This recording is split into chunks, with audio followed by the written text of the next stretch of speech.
Estás en Tiempo Compartido. Alfredo Martínez y su equipo hacen de la mañana de NBR tu mejor compañía. Seguí en NBR, la radio. FM 90.5, donde el mensaje se potencia.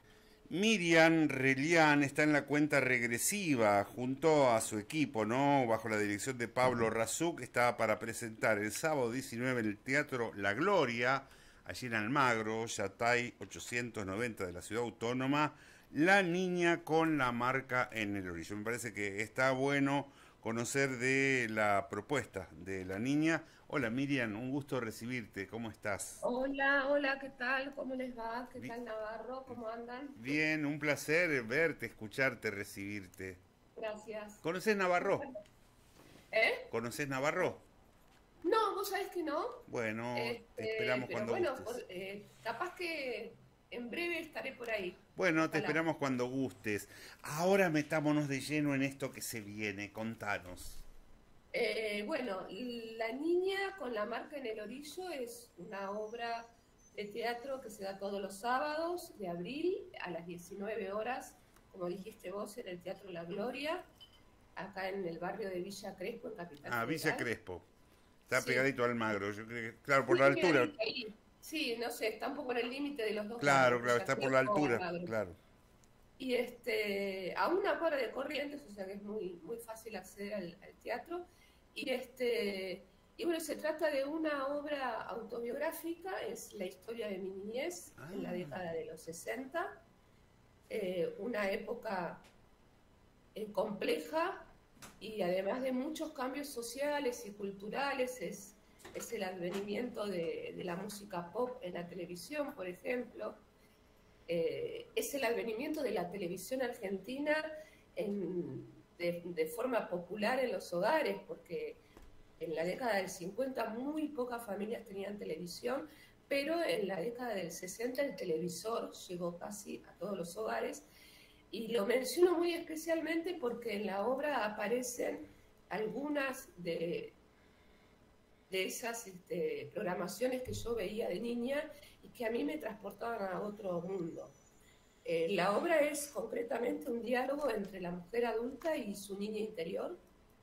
La hace hablar, la hace actuar en el escenario, o sea que le cumple el deseo de niña. Y es un recorrido por todos esos recuerdos de infancia que constituyeron mi identidad desde muy pequeña. Miriam, te escucho con atención y descubro que esto ha sido un proceso de un movimiento interior con una fuerza terrible, ¿no? Impresionante. Sí, yo siempre estuve muy relacionada con la escritura y con la literatura, porque soy docente, además de actriz, y siempre trabajé como profesora de prácticas del lenguaje con niños de primaria. Y entonces, para mí la escritura no es algo ajeno, pero bueno, en el año 2020, pandemia, no tenía manera de subirme a un escenario, y entonces comencé a escribir. Ah, es decir, porque justamente a mí una de las cosas que se me planteaba era si este es un proyecto que tuviste históricamente desde niña o que había hecho en algún momento un clic, que es en la pandemia, indudablemente, cuando te decís, bueno, algo tengo que hacer. Claro, de niña yo soñaba ser actriz. Lo logré a los 50 años, Mira. hace 12 años atrás. Pero escribir teatro no lo había hecho nunca. Sí, cuentos, poesías como docente, trabajando mucho con los alumnos, pero nunca me puse a escribir teatro. Ya en el año 2018 empecé un trabajo de dramaturgia con compañeros y a formarme de a poquito, empecé a hacer un primer proyecto, pero en el año 2020 yo supongo que fue el tema de estar en cuarentena y de mucho tiempo para la reflexión personal, además muchos años de terapia, entonces bueno, aparecieron... El recorrido que hemos hecho todos, va. Claro, y y bueno, me encontré con un aviso en las redes de un seminario de textos autobiográficos teatrales, o sea, guión teatral, pero autobiográfico. Y empecé a investigar y bueno, me encontré con con un maestro de ese género, que es Sergio Blanco, y entonces empecé a hacer el seminario con Martín Marcó y Rodrigo Marcó del Pont. Y bueno, fue un trabajo arduo porque el trabajo se realiza sobre documentos fotográficos, el álbum familiar. Entonces fui como seleccionando algunas fotografías de ese álbum que para mí eran muy significativas. Algunas no tenía idea de cuáles eran las personas que aparecían en esa foto. Y bueno, fui a investigar. Incluso investigar en documentos históricos de la época, porque mi papá era delegado de la UOM, de la Unión Obrera Metalúrgica en Lanús, y él trabajó en la fábrica de Siam. Entonces había fotos que para mí tenían un peso histórico muy importante, pero que no podía reconocer las caras que allí aparecían. Y bueno, ¿No podías reconocerla porque eran personajes desconocidos o porque había algo ahí que te impedía a vos misma ver? No, eran personajes que... Había una foto puntualmente que sí, que reconocía a algunas de esas personas, pero no a todas. Dos porque eran muy conocidas, eran dirigentes gremiales de la época. Pero otras personas que yo realmente no conocía, además de mi papá, ¿no? Y bueno, me encuentro con algunas sorpresas muy, muy impactantes, ¿no? Que eran historias silenciadas en mi familia, porque de eso evidentemente yo no tenía noticias, eran personas que habían militado mucho en la época de la resistencia del peronismo. Y después también fue un trabajo junto con Pablo Razuk, el director. Él trabaja puntualmente los estados del personaje, que es decir, rescatar las emociones, las impresiones sensoriales que le llegan al actor o a la actriz a través de esos relatos o ese personaje y los sentimientos que genera la escena, ¿no? Entonces, bueno, fue bucear en mi interior hasta poder sacar afuera a esa niña con los sentimientos de esa niña, que no son los del adulto. ¡Qué trabajo notable! Sí, fue muy arduo. Fue un trabajo de 6 meses. Pero además imagino que sanador. Absolutamente. Sí. Un trabajo de encuentro maravilloso. Porque me encontré con esa niña que si bien la adulta la recordaba y recordaba las situaciones por las que había pasado, y más con la apoyatura de esas imágenes, de esas fotografías, pero la adulta, ¿viste? Los adultos juzgamos desde el saber del adulto, ¿no?